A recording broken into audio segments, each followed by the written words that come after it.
Ернар Есімқұлов «Соңғы пайғамбар» кітабы. Бірінші кезең пайғамбарлыққа дейін.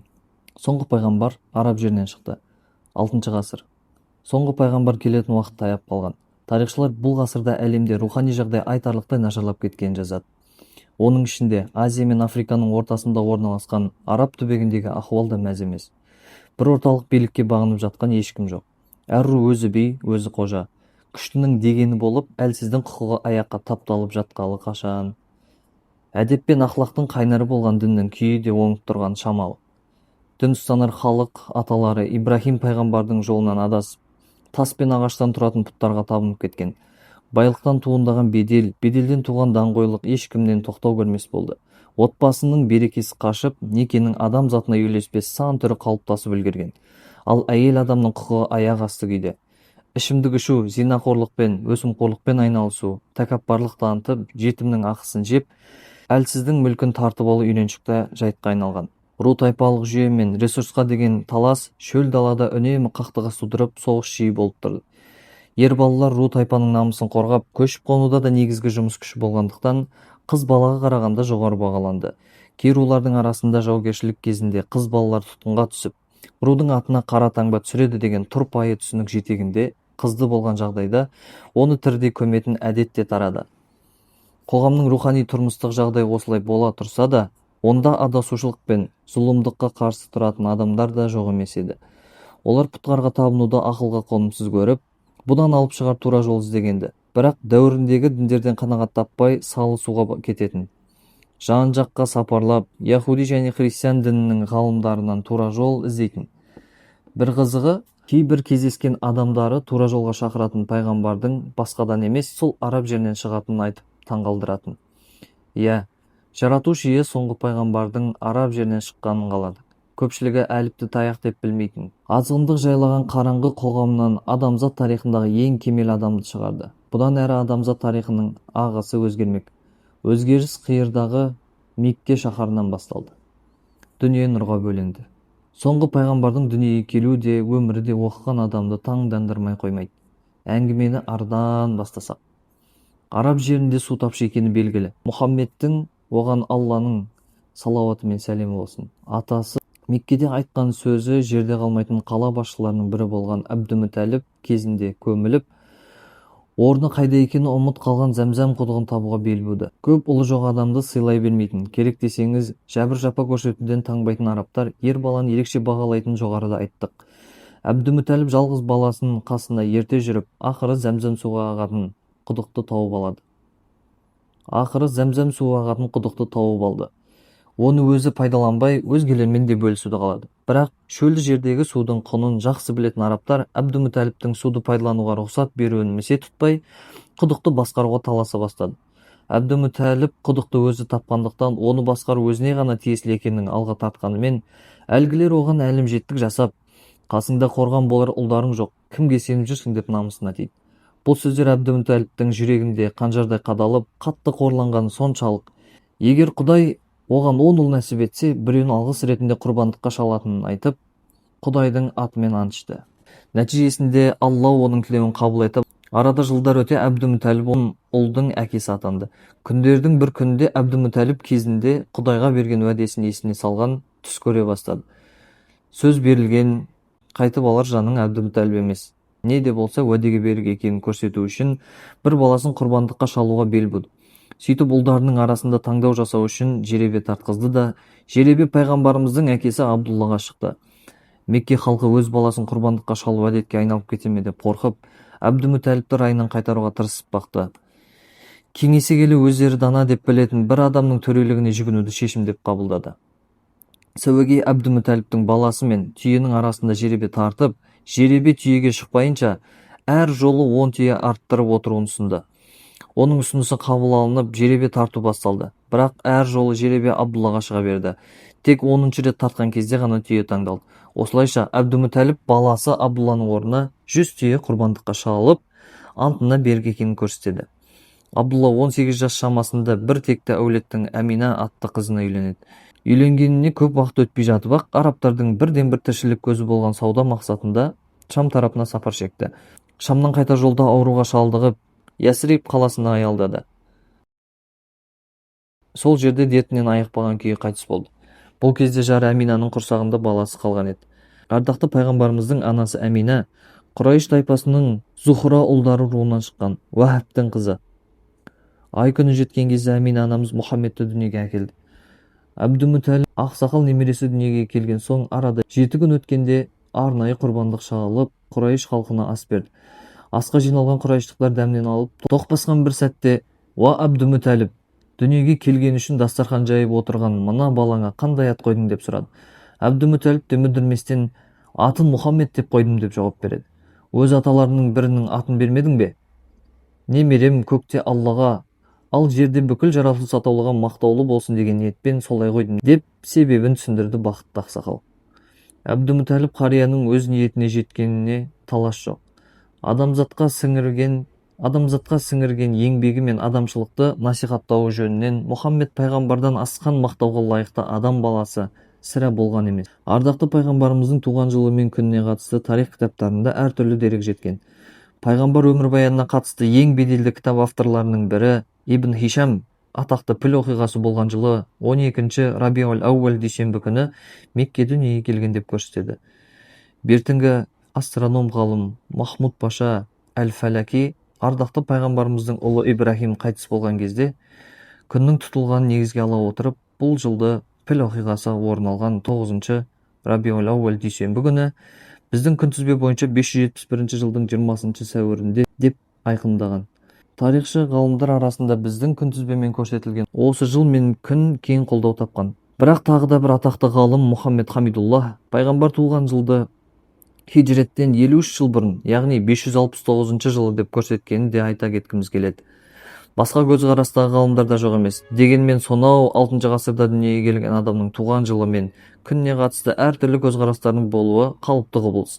Өйткені арамызда 1400 жылдан астам уақыт бар. Бұған қоса ардақты пайғамбарымыздың туған күні мен жылының нақты белгісіз болуы оның ұлы тұлғасына, пайғамбарлық міндеті мен адамзатқа сіңірген еңбегіне зәредей де салқынын тигізбесі анық. Ардақтымызға Алланың салауаты мен сәлемі болсын. Сағат ұлдары ауылында Әмина баласын алғашқы күндері өзі емізді. Тарих кітаптарында 7 күн емізген жазылған. Алайда ол кезде меккелік отбасылар балаларын жұқпалы аурулардан қорғау үшін қала секілді келім-кетім адамы көп мекендерден шалғай ауылдық жерлерде өсіруге тырысатын. Ал ақыға бағып қағуды сол ауылдарда тұратын әйел кісілер міндетіне алатын. Сондықтан Әбдімүтәліп ақсақалды немересін ауасы қолайсыз, жұқпалы ауру күшейіп тұрған қаладан табиғаты тәнге дауы ауылдық жерде тұратын руларға бағып қағуға беруді жөн көрді. Оның үстінде шөлде өскен бала дені сау болып, әрі араб тілін жетік меңгеріп шығатын. Белгілі мерзім келіп жеткенде, Мұхаммед ақыға бағу үшін Меккеге бала алуға келген Сағат ұлдары руы әйелдерінің ішінде Халима атты әйелге берілді. Халима ананың өзі кішкентай Мұхаммедті қолына алған соң, өмірі мен отбасына қандай ырыс-береке кіргенін былай әңгімелейді. Қуаңшылық жайлаған жылдардың бірінде Сағат ұлдары тайпасынан бірнеше әйелмен бірге емізуге бала алу үшін Меккеге бардым. Өзім аяғын әрең басатын көтерем есекке мініп алғанмын. Жанымызда бір баламызбен кәрі түйеміз болатын. Алланың атымен ант етейін, ол түйе бір тамшы сүт бермейтін. Сәбиіміз түні бойы қарны ашқаннан жылап ұйықтатпайтын. Балаға беріп ұйықтата қояйын десем, әлгі түйеден де менен де сүт шықпай қоятын. Қысқасы, сол күні көтерем есекке мініп, әйелдермен бірге жолға шықтым. Есек ілбіп әрең жүргендіктен құрбыларым жолшыбай менің жетіп алуымды күте-күте шаршады. Ақыры Меккеге де жеттік. Алланың атымен ант етейін, кішкентай Мұхаммед біздің арамыздан қандай әйелге ұсынылса да, әйелдер оның әкесі жоқ жетім екенін естіген кезде ауылдан бас тартты. Оны ешбіріміз қабылдамай, оны алсақ, анасы бізге не бере қояр дейсің? Әкесі бар баланың жөні бөлек қой дестік. Бірге келген әйелдердің бәрі бір-бір баладан алды. Мен ғана емізетін бала таба алмадым. Мұхаммедтен басқа ала қояр ешкім жоқ. Ақыры қайтуға жинала бастадық. Жолдасым Хариске: «Үйге баласыз қайтқым келіп тұрған жоқ, әлгі әкесі жоқ баланы алсам қайтеді» дедім. Күйеуім де: «Олай істеуге міндетті емессің, бірақ қалауың білсін. Мүмкін сол бала арқылы Алла тағала бізге береке жаудырар» деді. Алланың атымен ант етейін, тек басқа бала таппаған соң ғана оны алуға мәжбүр болдым. Оны ала сала құрбыларымның қасына барып, бәріміз бірге жолға шықтық. Жолда қарны ашқан Мұхаммедке басқа жолын таппай, омырауымды тосып, ол емгелі сол-ақ еді, менен сүт мол шыға бастады. Бала әбден тойғанша емді, кейін өз баламда тоя емді. Күйеуім болса, кәрі түйеміздің қасына барған кезде, оның желіні сүтке толып тұрғанын көріпті. Оны сауып, біз де тойғанша іштік. Осылайша бәріміз тойып ұйқыға кеттік. Таң атқан соң күйеуім таңданысын жасыра алмай: «Халима, Алланың атымен ант етейін, сен бір қайырлы баланы алғаның анық. Оны алған сәттен бастап бізге береке жауып жатқанын көрмеймісің?» деді. Мекке қарай шыққанда әрең жүріп келе жатқан есегім қайтар жолда басқаларды артқа тастап кетті. Тіпті әйелдердің бірі: «Мынау бізбен бірге келген кезде мініп жүрген есегің бе?» деп өз көзіне өзі сене алмады. Кейін үйімізге жеткен соң өріске шығарған қойларымыз үйге тойып келетін болды. Біз қалағанымызша сүт ішіп алатынбыз. Ал көршілеріміздің қойлары сол баяғыдай аш қайтып жүрді. Тіпті олар шопандарына ашуланып құрып қалғырлар: «Халиманың шопаны қойларын қайда жайса, сендер де сонда жаймайсыңдар ма?» деп ұрсатын. Бірақ одан кейін қойлар біздің қойлар жайылатын өріске жайылса да, үйлеріне бәрібір аш қайтып жүрді. Біз өзімізге Алланың берекесі жауғанын анық байқадық. 2 жылдан кейін Халима кішкентай Мұхаммедті анасына қайтаруға келді. Өйткені келісілген уақыт аяқталған еді. Баласына ауыл өмірі жаққанын көрген Әмина қалада жұқпалы ауру тарап жатқандықтан, оның тағы да біраз уақыт ауылда тұра тұруын жөн көрді. Бұл шешім әрине Халиманы да қуантты. Себебі баламен бірге өздерінің шаңырағына береке кіргені белгілі. Оның үстіне балаға қатты бауыр басып та қалған. Тек ара-тұра Әминаға баласын көріп, моқым басуы әрі одан ақысын алу үшін Меккеге әкеліп тұрды. Осылайша кішкентай Мұхаммед 4-5 жасына дейін сүт анасы Халиманың қолында болды. Кеудесінің жарылуы.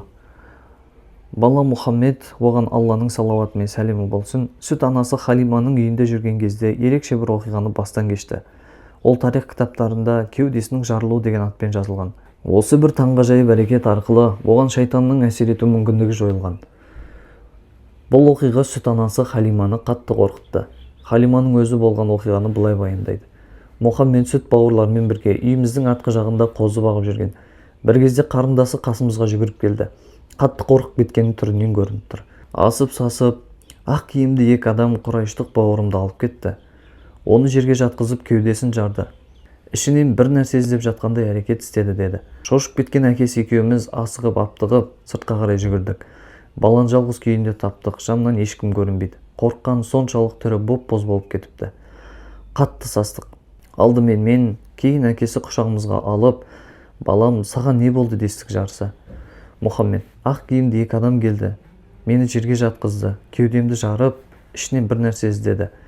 Кейін іздегендерін тауып алып тастады да, кеудемді қайтадан бұрынғы күйіне келтірді» деді.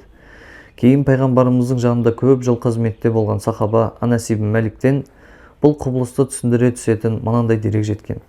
Мұхаммед балалармен бірге ойнап жүрген кезде Жәбірейіл келді. Оны жерге жатқызып, жүрегін жарып, ішінен бір кесек ет алған соң: «Бұл сендегі шайтанның үлесі» деді. Кейін жүректі алтын легендегі зәмзәм суымен жуып, қайтадан алған жеріне қойды. Балалар бұны көріп, жүгіріп, Мұхаммедтің сүт анасына барып, оны біреулер өлтіргенін айтты. Ал олар Мұхаммедке жетіп келген кезде, оның жүзі боп-боз болып кеткенін байқады. Иә, келгендер періштелер еді. Кішкентай Мұхаммедті болашақтағы ұлы міндетіне дайындауға келген. Бірақ оның сырын білмеген соң, аталған оқиға Халиманың отбасын қатты қорқытты. Балаға бірдеңе болмай тұрғанда, оны анасына табыстауды жөн көрді. Анадан айырылу. Бір-бірін әбден сағынған Әмина мен Мұхаммед, оған Алланың салауаты мен сәлемі болсын, 5 жылдан кейін ғана бір жолата қауышты. Бірақ бұл қуаныш та ұзаққа созылмады. Арада аз уақыт өтісімен Әмина баласы Мұхаммедті ертіп, Ясриб қаласындағы Әбдімүтәліп ақсақалдың анасы жағынан нағашылары болып келетін туыстарына қыдырып апарған. Әрі балаға әкесінің қабырын көрсетпек. Ясрибте 1 ай болып, туыстарының сый-құрметіне бөленіп, аунап қуанған соң Меккеге қайтты. Алайда Әмина анамыз солай науқастанып, Меккеге жете алмай, Әбуа атты ауылда қайтыс болды. Кішкентай Мұхаммедті оның күтушісі Үммі Айман Меккеге әкеліп, Әбдімүтәліпке табыстады. Ол кезде Мұхаммед 6 жаста болатын.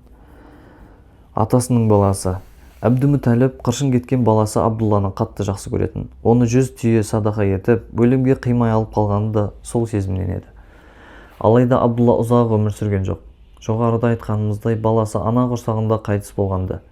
Енді бұдан бұлай қам көңіл ата сүйікті ұлының көзіндей болған Мұхаммедке бар мейірімін төкті. Оны дүниеге келген күннен бауырына басқан еді. Әбдімүтәліптің ұлына деген терең махаббаты немересіне берді.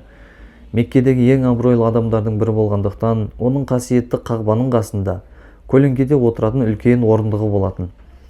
Балалар әкелеріне деген құрметтің себебінен ол орындыққа отыруға батылы бармаса, кішкентай Мұхаммед отыра беретін. Көкелер оның атасының орнына отыруына тосқауыл болғысы келсе де, атасы Абдымүтәліп: «Балама тиіспеңдер, Алланың атымен ант етейін, ол ұлы адам болады» дейтін. Әрбір мейірімді ата секілді Әбдімүтәліп те немересін алдына алып, арқасынан сипап, оның әрбір қылығын қызыға тамашалайтын. Мекке қаласына қатысты маңызды шешімдер қабылданатын жиынды басқарып отырғанда да қасынан тастамайтын. Осы мейірімі арқылы кішкентай немересіне әкесі мен анасының жоқтығын сездіргісі келмеді. Бірақ бұл бақыт сәттер де ұзаққа созылған жоқ. Әрбір жан дәмін татар ақырғы сәт бала Мұхаммедтің атасына да келіп жетті. Кең тараған дерек бойынша Әбдімүтәліп 82 жасқа келіп қайтыс болған. Қайтыс болмас бұрын қайран ата дәм-тұзы таусылар сәті жақындағанын сезгендей, ұлы Абдулланың бір әке, бір анадан туған бауыры Әбутәліпті шақырып алып, немересі Мұхаммедті аманаттап кетеді. Мұхаммед бұл кезде 8 жаста еді. Жарты ғасырға жалғасқан қамқорлық. Әбутәліп Мұхаммедті, оған Алланың салауаты мен сәлемі болсын, өз балаларынан бетер жақсы көрді. Оның ештеңеден тарықпай, ата-ананың мейіріміне шөлер кемей өсу үшін қолынан келген аяп қалған жоқ. Негізінде Әбутәліптің өзі бай емес еді, бірақ ортасында сөзі өтімді, абыройлы кісі болатын. Әкесі секілді ол да мас айтатын, ішімдік атаулыға жоламаған деседі. Інісін қасынан тастамай, ертіп жүруге тырысатын. Мұхаммед дастарханға отырмайынша балаларына дәмнен ауыз тигізбейтін. Ол отырған кезде дастарханда берекеленіп шыға келетін. Пайғамбарымыздың өзі кейін менің екінші анам деп айтқан Әбутәліптің жары, жеңгесі Әсәд қызы Фатима да оны өз балаларынан артық көрді.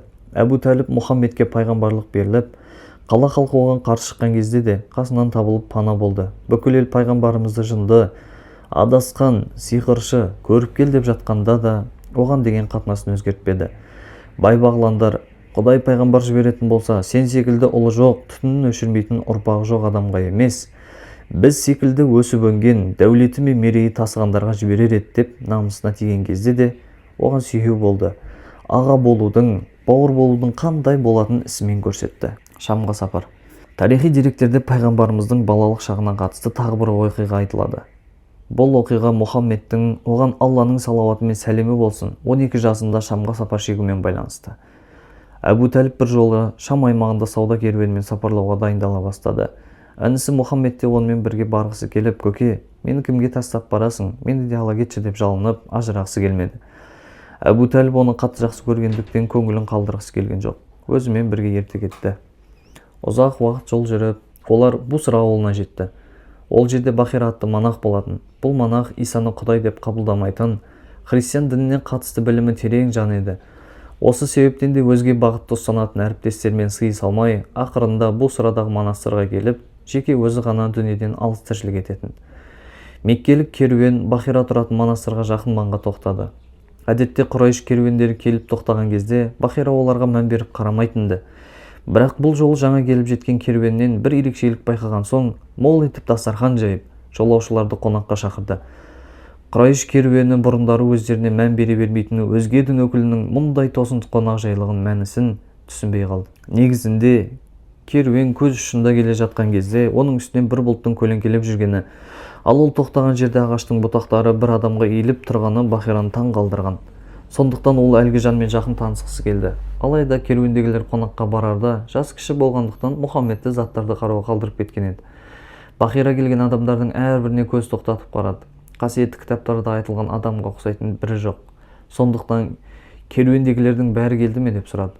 Иә, бір баладан өзгенің бәрі келді. Қане, оны да алдырыңдар, ол да тамақтансын.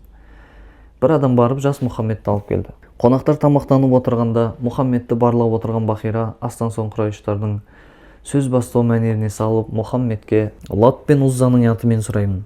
Қоятын сұрақтарыма жауап бер деп бір сынап көрді. Ардақты Мұхаммед, менен Лат пен Уззаның атынан ештеңе сұрама. Мен олардан артық ештеңені жек көрмеймін деп жауап берді. Олай болса, сенен сұрайтындарыма Алланың атымен жауап бер.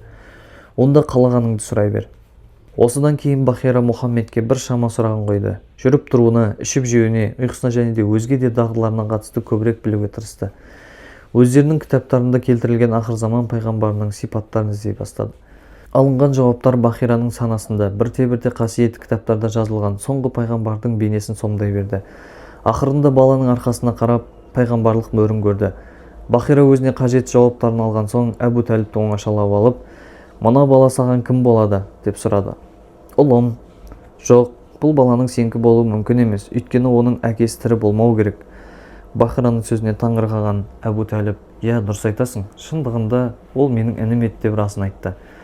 Бахира Әбу Тәліптің аузынан Мұхаммедтің әкесі ол дүниеге келмей тұрып, ал анасы кішкентай кезінде қайтыс болған естіді. Содан соң ойын бір қорытып алды да Әбу Тәліпке: «Ініңді дереу еліңе алып кеткенің жөн. Оны әсіресе яһудилерден қорғауға кеңес беремін. Егер яһудилер оның бойынан менің де көргенімді көрсе, оған зиян тигіземе деп қорқамын. Өйткені болашақта ініңнің атағы жер жаратын болады» дейді.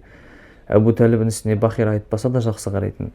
Оның қасынан бір елі тастамай ертіп жүретін. Ал Бахираның сөздерінен кейін тіптен қамқор бола түсті. Шамдағы жұмыстарын тез бітіріп Меккеге қайтты. Пайғамбардың жастық шағы. Бұл оған Алланың салауаты мен сәлемі болсын, бала күнінен зерек еді. Өзіне деген мейірім мен қамқорлыққа масайрамады, еркелеуі есіруге айналған жоқ.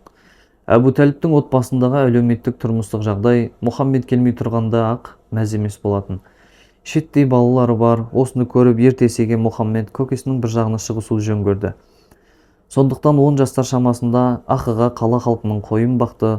Үлкен ғалым Рамазан әл-Бути бұған қатысты. Мұхаммедке молшылыққа кенелген өмір сыйлап, нәпақа табу үшін оны қой бағудан құтқару құдіреті шексіз Аллаға түк те емес еді.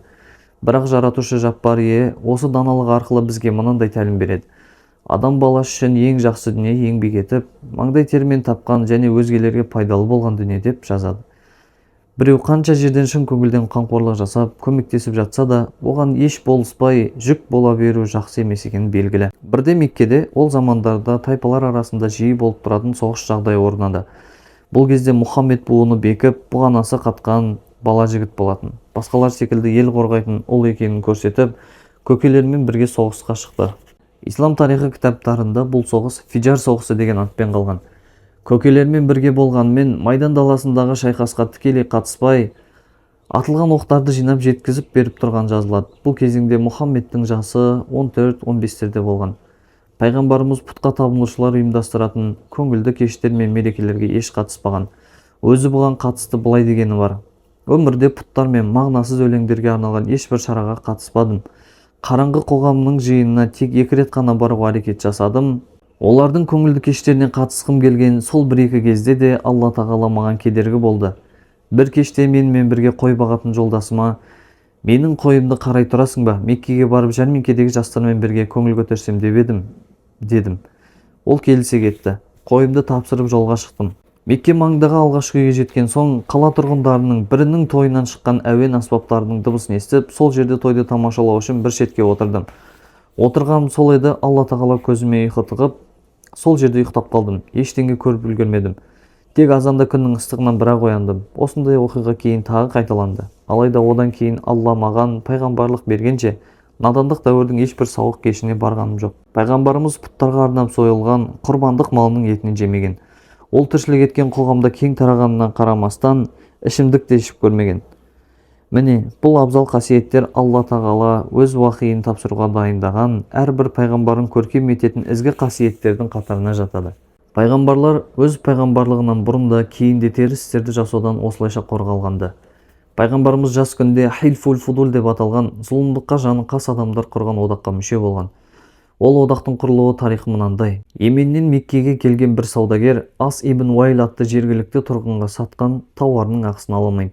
Не істерін білмей дал болған йемендік саудагер Құрайш тайпасынан көмек сұрайды. Осы жайтқа байланысты меккелік бірнеше рудың атқамінерлері Абдулла ибн Джуадан атты адамның үйіне жиналып, өзара одақ құрады. Одаққа қосылғандар сырттан келсе де, жергілікті болса да, қиянат көріп, зұлымдыққа ұшыраған адамдарды қорғауға, оларға пана болып, ақыларын әпергенше, бір жұдырықтай жұмылуға ант ішіседі. Пайғамбарымыз бұл одаққа қосылған кезде жасы 20-да болатын. Ислам келгенге дейін әбден надандық пен азғындыққа белшесінен батқан қоғамда әлсізге қорған болуды, көмекке мұқтаж адамға көмектесуді қалайтын жандардың қатарына пайғамбарымыз да қосылды. Байлық пен күштің ғана дәурені жүріп тұрған Бергеннің қолынан, бермеген жолынан тартып алатын мықтылар қоғамында оларға қосылмайтын, әділдікті, туралықты, мейірімділікті қолдайтынын көрсетті. Осылайша өмірлік ұстанымы қай тарапта екенін, қандай жолмен жүретінін білдірді. Мекке тұрғындар әдетте саудамен күнелтетін, сауда тауарларын алып сату үшін керуенмен көрші мемлекеттерге сапарлайтын. Пайғамбардың көкесі Әбу Тәліп болса, мата мен дәнді дақылдарды сатумен айналысатын. Мұхаммед алғашында көкесіне көмектесіп жүрді. Ал көкесі сапарлай алмайтындай жасқа келіп, қартайған кезінде жұмысты өзі жалғыз жүргізе бастады. Қайс ибн Саад атты меккелік адам ислам келмес бұрын Мұхаммедпен серіктес ретінде сауда жүргізген. Одан сенімді серіктестің жоқ екендігін айтқан. Өзі былай деп түсіндіреді: ол сапарға шыққан кезде саудаға қатысты бір нәрсені тапсырған болсам, менің көңілімнен шығатындай пайда көрмейінше кері қайтпайтын. Ал мен сапарға шыққан кездері ол да маған кейістерін табыстайтын. Мен сапардан оралғанымда елдің бәрі өзінің жұмысына қатысты сұрақ қойып жатса, Мұхаммед бар болған менің хал жағдайымды, денсаулығымды сұрайтын. Тарихи деректерде оның сауда мақсатымен Арабстанның әр қиырына, Шам өлкесіне, Йеменге, тіпті Эфиопияға дейін барған жазылған. Бұл сапарлар арқылы ол сауда өнерінің қыр-сырын меңгеріп шықты. Сонымен қатар Арабстанның түкпір-түкпірінде тұратын халықтармен, тайпалармен жақын танысып, олардың тілдерімен, диалектілерімен, діни, саяси және әлеуметтік жағдайлармен танысты. Мұның бәрі бала күнінен зерек жанның жан-жақты тұлға ретінде жетіле түсуіне елеулі үлес қосқаны анық. Надандық дәуірінде оның кең таралған жаман әдеттердің ешбіріне жуымағанын тарихшылар бір ауыздан мойындайды. 25 жасына келгенде өз ортасы Мұхаммедті адам атына кір келтіретін әдеттерден аулақ, қолы ашық, мейірімді, әлсізге қамқор, жақсылыққа құмар, зұлымдыққа жаны қас тұлға ретінде, саудадағы шыншылдығы мен сенімділігіне байланысты алған Мұхаммедул Амин, сенімді Мұхаммед, немесе тек Әл-Амин, сенімді деген атпен танитын. Неке. Ардақты Мұхаммед, оған Алланың салауаты мен сәлемі болсын, 20 жастан асқан шағында сауда керуенмен сапарлатып, біреулердің тауарын сатып қайтуға тапсыр салатын болды. Науқастанып қалғандықтан ұзақ жолды көтере алмайтын саудагерлердің тауарларын мойнына аманат қылып алып барып, саудасын жасап, мол пайдамен қайтып жүруі оған деген халықтың сенімін арттырып, жаңа тапсырыстардың түсуіне жол ашты. Осындай сапарлардың бірі Мұхаммедтің Хуайлид қызы Хадишамен үйленуіне себеп болды. Хадиша ханым оған дейін 2 мәрте тұрмыста болған. 2 күйеуі де қайтыс болған, ауқатты әрі текті әйел еді. Ақылына көркі сай жанға дәулеті мен тектілігі үшін үйленуге ұсыныс аз түспейтін, бірақ өзіне жасалған ұсыныстарды қабылдамай жүрген. Өйткені олардың көпшілігі дүниенің себебінен екенін жақсы білетін. Ол кезде Мұхаммед тәрізді Хадиша да саудагер, бірақ алыс жерлерге аптап ыстықта әрі жол бойын торуылдаған қарақшылармен алысып, сапарлап қайту әйел адамға қиынға түседі. Сондықтан саудасын жүргізу үшін біреуді жалдайтын, өз тауарын сеніп тапсыратын адамның аманатшыл жан болуы әрине қай саудагер үшін де басты көрсеткіш. Мұхаммедтің сөзіне берік, сенімді, көркем мінезді адам екенін естіген Хадиша осы себептен дереу оған өзгелерге бергенінен 2 есе көп жалақы беретінін айтып, тауарын Шам жеріне сатып қайтуға ұсыныс жасады. Әбу Тәліптің отбасындағы адам саны көп. Олардың бәрін асырау, бағу, қағу оңай емес. Сондықтан Мұхаммед Хадишаның ұсынысын қабыл алды. Екі жақ келісімге келген соң, Мұхаммед Хадишаның көмекшісі Майсарамен бірге Шам жаққа аттанды. Олар сауда сапарынан мол пайдаға кенеліп, олжалы қайтты. Осыған дейін бір сауда сапарынан мұншалықты пайдаға кенелмеген Хадиша Мұхаммедке келісілген жалақысынан артығымен төледі. Майсара Хадишаға сапарлас болған Мұхаммедті жер-көкке сыйғызбай мақтап келді. Өмірінде ондай сенімді әрі жақсы адам көрмегенін айтып, тамсана таңдай қақты. Майсараның сөздерінен кейін Хадишаның Мұхаммедке деген құрметі бұрынғыдан бетер арта түсіп, ойлана келе бір батыл қадамға баруға шешім қабылдады. Нафиса атты құрбысы арқылы Мұхаммедке өзіне үйленуге ұсыныс айттырды.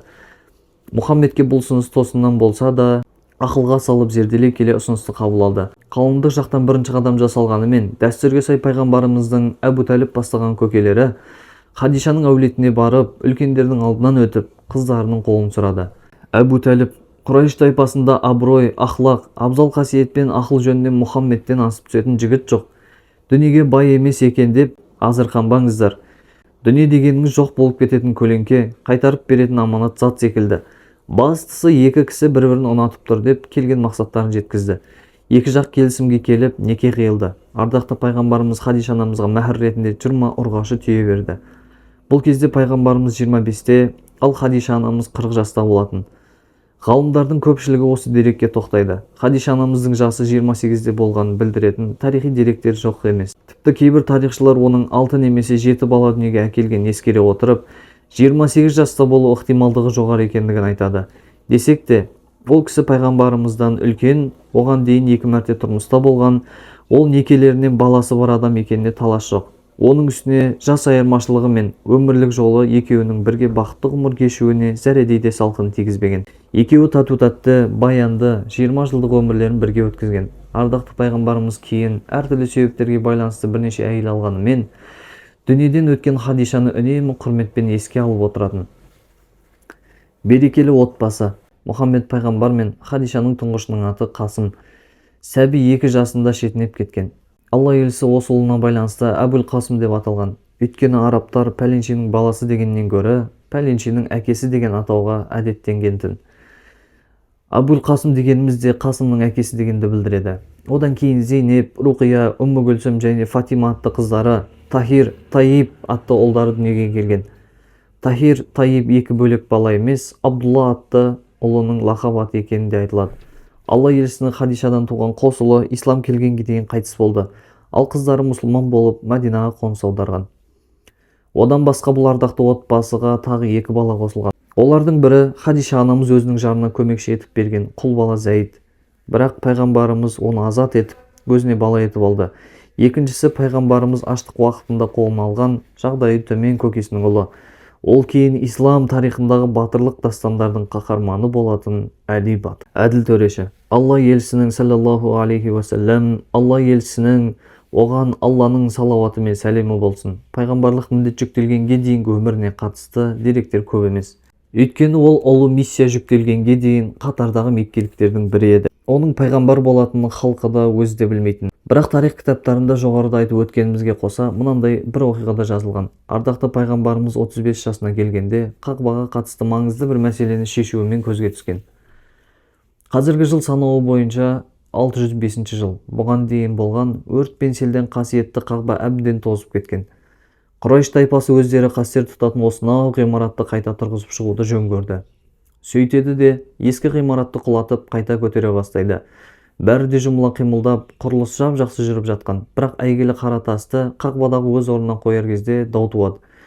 Меккеде тұратын әрбір ру бұл абыройлы істі өздері жасағысы келеді. Келіспеушілік соңы дауға ұласып, тіпті соғыс туып кетуге шақ қалады. Сонда Құрайштардың арасындағы абыройлы ақсақал Әбу Умайя дауды доғарып, анау бір тұстағы қақпадан кім бірінші кірсе, сол төрелігін айтсын деген ұсыныс тастайды. Тығырыққа тіреліп тұрғанда бұл ұсыныс көпшіліктің көңіліне қона кетеді. Бәрі бір ауыздан келісіп, енді кім кіріп келер екен деп, көңіл күпті болып тұрғанда қақпадан Мұхаммед кіріп келеді. Уәдеге берік, аманатшыл, жалған сөйлемес қасиеттерін жақсы білетін жанды көрген кезде бәрі де «Мынау біздің әл-әмин ғой, өзіміздің сенімді Мұхаммед ғой» деп қуана кетіседі. Өйткені оның ешкімге бүйрегі бұрмай әділ шешім шығаратынына күмән жоқ. Оған мән-жай түсіндірілген соң ардақты Мұхаммед қара тасты бір матаның үстіне өз қолымен қойып, одан соң әр рудан бір адамға матаның шеттерінен ұстатады. Осылайша барлығы қара тасты қойылған жеріне дейін апарады. Межелі орынға жеткен соң Мұхаммед қара тасты өз қолымен орнына қояды. Бұл шешім бәрінің көңілінен шығады.